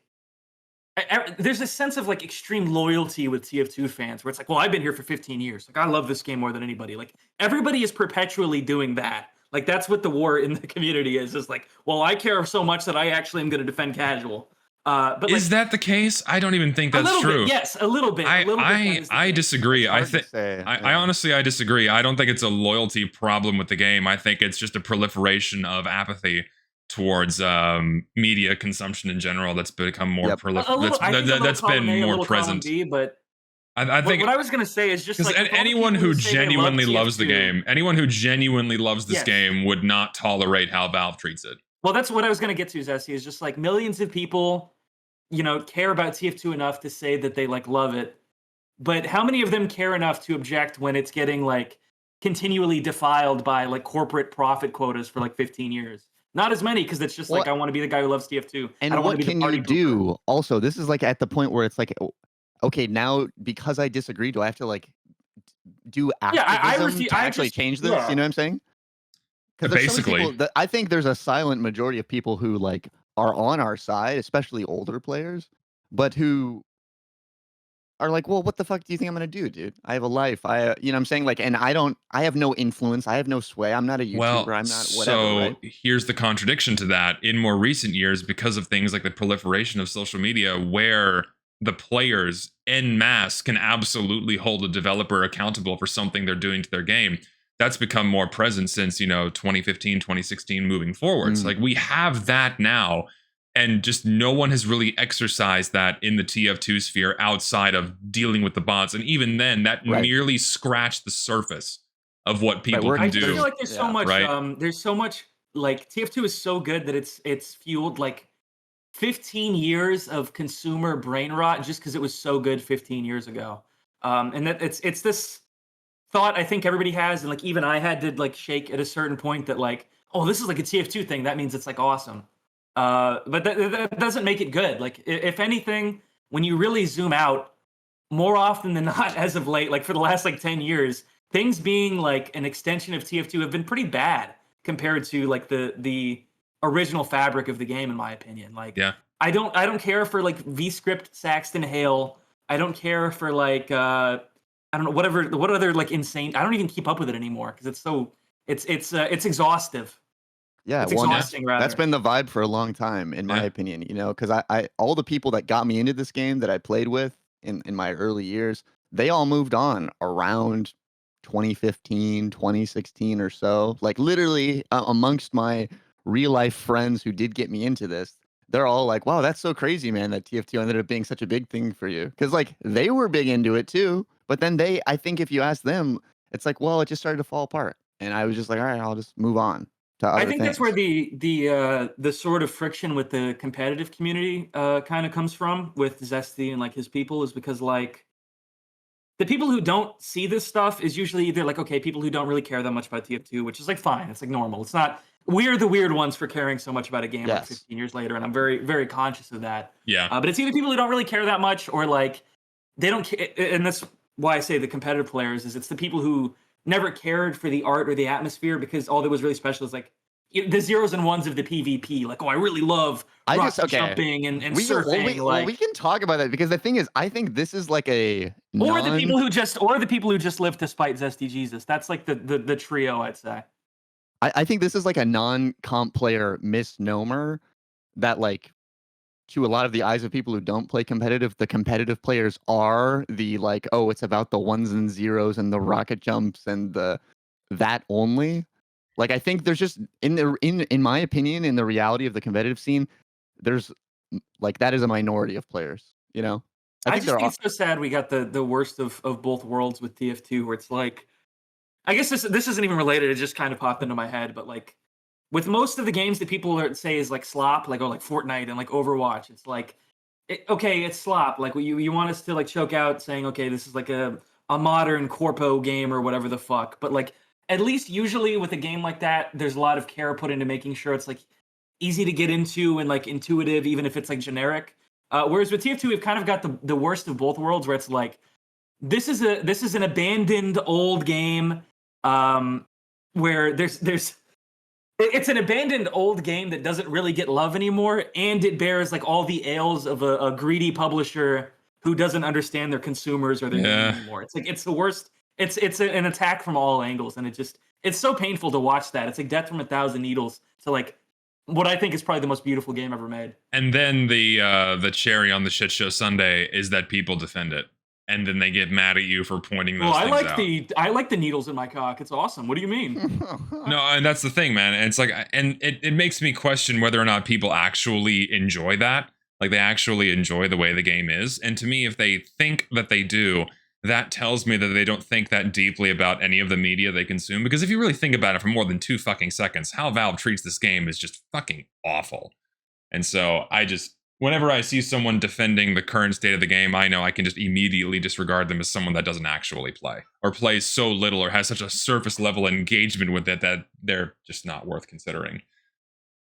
Yeah, it's hard to imagine what it would be like for somebody who's like real young, like somebody who kind of starts playing at like 13 or something, similar age to when I started now, who like doesn't really have context of like a whole lot of online PC gaming yet. You know, like I really wonder what they would think, but I do think so much of it comes down to just what is the context they grew up in terms of respecting the media or analyzing the media or considering the media that they consume, you know, because I mean, this is getting into a little bit of my ideology now, is that I really do believe a lot of the changes that we are describing are just due to that, just due to the fact that this, again, this art business balance we're talking about, where it's like, okay, are we thinking about the customers or are we thinking about the vision of the work? If you look at the last 20 years of history, people are paying less than ever for the media that they consume, and usually they're not paying for it, and there's also a lot less discrimination for it, and there's also an oversaturation for it, and it's even just the idea of content, right? We kind of shifted from a society of consuming maybe media but art on some level to now consuming content, right? And Mhm. not choosing what we consume and going to the feeds and not even really remembering what we consume a lot of times. So unfortunately, I think that is the biggest barrier of this all, right? Is that Yeah, we can't expect people who 100%. aren't having the discernment in the rest of their lives and the rest of their media consumption to have concernment or discernment for this game. You know what I mean? It's like Yeah, because they're that's the losing raised. battle. Yeah, because they're raised to view anything placed into Team Fortress 2 as disposable and forgettable. They're trained to engage with anything put into the game or any other kind of media in general as to be enjoyed in the moment and then discarded for the next piece of content instead of like consistently enjoying something for what it is. It's such a disappointing redirection of how people engage with media that's really only happened in the past 10 years. And it started a little bit before that, but it really ramped up in the past 10 years. That nowadays it's like I think I kind of confused this before with apathy. It's not really apathy, it's just they're not really exposed to like the level of thinking and critical thinking to like, oh, what does it really mean to have a deeper understanding of something you're interacting with? Because they're trained to not do that. They're trained to just like look at it, play with it like a toy for a minute, and then move on to the next thing. With TF2, it's like if I did this to TF2, I would probably feel bad about it for the rest of my life. Like if I was the guy who was responsible for like a year match. Yeah. And I sometimes I wonder, like maybe the fact that they've abandoned the game is like a concession that they already are living with shame. Like I really wonder that. Nah, I One think day we'll find out, but yeah, one day will we? I don't know. I mean, we can already. give it 30 years. No, I don't think we'll ever find out. I think they'll talk then. Somebody will talk. I mean, it's a perspective of like games can't be art, so like who cares? That's like the but like I feel like games can take you, they can control like or they can tap into and take you to different periods in your life and replicate a feeling in the same way like any other art can. So games that's why are for I sure. argue that. Yeah. My okay, God, yeah, like, I just want to make sure yeah. everyone's on the same page there, because it's like the only way you can justify what happened to TF2 is if you don't believe that. If you're just like, well, it's like they blew up a pinball machine. Who cares? It's like, well, it's a little more than that. I mean, I think that's the thing, though, is it's just like where does art even stack up in our society, where now people value like influencers, right? We're in the age of like it's like your identity is so defined by your CNET, as you said. That's right. That's right. Your presence online. It's not about your art. It's about your presence, right? Which is just it's just a weird cultural shift. You know what I mean? Yeah. It's no matter about what you say or what you bring forth. It's what you look like and how you act. And it's frustrating.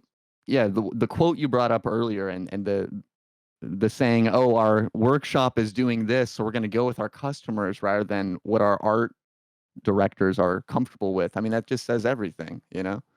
Yeah, it's dastardly. And that's why TF2 Gold Rush exists. Cut out my shilling from earlier. Put this one. If you want to we'll leave both in. No, we'll leave both in. Okay.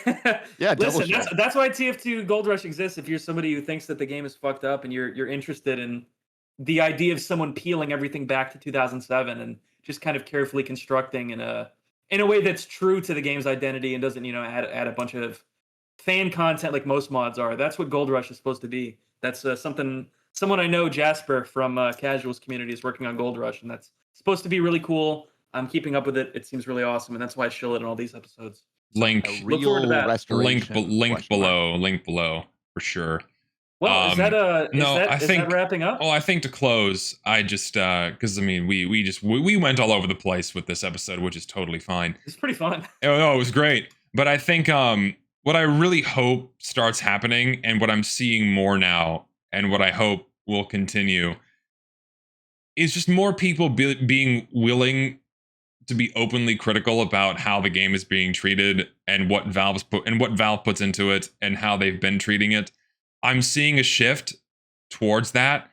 Not like analyze the game as something that is deserving of analysis. True. Yeah. No. That makes. This is not. Exactly. This isn't like a bullshit, random like mobile game that came out. This is like one of the. It's a generational game. It really is. Like. It doesn't even impact. Its influence is. It's really hard to compare it to anything else in a lot of ways. Yes, and thing is, you don't even need that, because this could even be a bullshit mobile game. and then you could like That's right. download the game and then go, oh, I can't play it. This sucks. Like you just need that, and more people It should acknowledging. go down as a major controversy for Valve. I feel like It's. I'm amazed that it's not. Like I'm amazed more people aren't making a bigger stink about this and are only choosing to focus on the toys and the memes. And I mean, it's been that way for many years. Don't get me wrong. But I'm just glad that I'm glad it seems we have idle time. well, I'm just glad that the tides are shifting. I'm glad that the tides are shifting and moving more towards it being okay and not taboo to be openly critical of the game and demanding for better. And I feel like that I'm finally seeing a little bit of the fruits of my labor come forth with I've that. been fighting alongside you, Zesty. When are you going to tell your fans that I've been your #1 consigliere? No, I mean it's not just me. I know that much. It's been a lot of other guys who's been y'all. It's been so many other people that have been fighting the good fight It's awesome. in favor. I feel like you've accomplished things that like nobody else could. Like, And no one else wants to. And that's the ultimately frustrating thing is no one else wants to talk about this. No one else wants to touch this. And it's been that way for over a decade where no one's got the fucking balls or they just don't care. That's true. Yeah. That's like just completely accurate. People are dejected. A lot of people. The people who could have Also, said something moved on. Do you know what I mean? There's no foundation. What am I trying to say? There's no they're decentralized also is the problem. Like I'm sure there's been so many instances of like people saying exactly what we're saying in like in-game chat to each other. Like, oh man, you remember anybody in this lobby remember like before the meet your match? Like I'm sure for years that was happening. But it's just it hasn't had a central gravity to it, if that makes sense. No, and it's never had a central gravity, and that's the most frustrating thing. And then whenever someone tried to come forth with it, be it Muselk or even people like Germa and Star, people raised an eyebrow and go, "Whoa, what are you talking about? There's nothing wrong here." Or they got mad at them, right? They just added Germa to the map. They just added a Germa reference. And they pushed them out, right? And anytime, and even after these guys, people that came forth and voiced their concerns, they were attacked or laughed out of the room or ignored. And it's like, well, shit, I'm not doing that again. And like no one consistently kept on the pressure, frankly, until me. I know I'm glazing the fuck out of myself. I apologize, but like I really am the first guy. I think your audience will agree with it a little. I am the first fucking guy to consistently do it with not the first one ever, but the first one with an audience, so to speak. To do this, and now it's like we're seeing the tide turn, with consistency too. Yeah, and we're seeing the tide turn. Thank God. I hope more people other than me start doing it too, because it's getting a little bit tiresome. So, please, other big guys, just say it's not good to queue for 30 minutes to get into fucking Upward after every update. Just say that. I get so many comments from like your fans, Zesty, who are like, Richter, why don't you do a main channel video and say all the Zesty stuff? And it's like, well. Because he already did it, and he's like 6'7", so he's just gonna mog me. I mean, Richter again. He's the consigliere. He's not the big voice here. I'm the fucking godfather. So yeah, you're the fucking god. Well, actually, I don't know. Dane is kind of the godfather of the TF2 community a little bit. Is he? How is he the godfather? Well, he runs these streets a little bit. Not really. What fucking control does he have over me? Well, I don't know. Okay, never mind. Is this because of Uncle Topia or? A little bit. It was, I mean, of the voices that exist, he's the loudest one that's still on the block, And it's a voice that doesn't say much. It's a voice that said. I don't know how much he's trying to like. He doesn't influence things. And listen, I need to clarify. No, I'm not saying any YouTuber is obligated to say anything about the game in one way or another, or to fight for the game in one way or another. The thing that frustrates me is that all of the biggest voices in the community claim to love this game so much and build a presence and an audience and sometimes a career off of this game. And they willingly choose to ignore its problems, yet simultaneously claim to love the game as much as they do. It's that juxtaposition that infuriates me.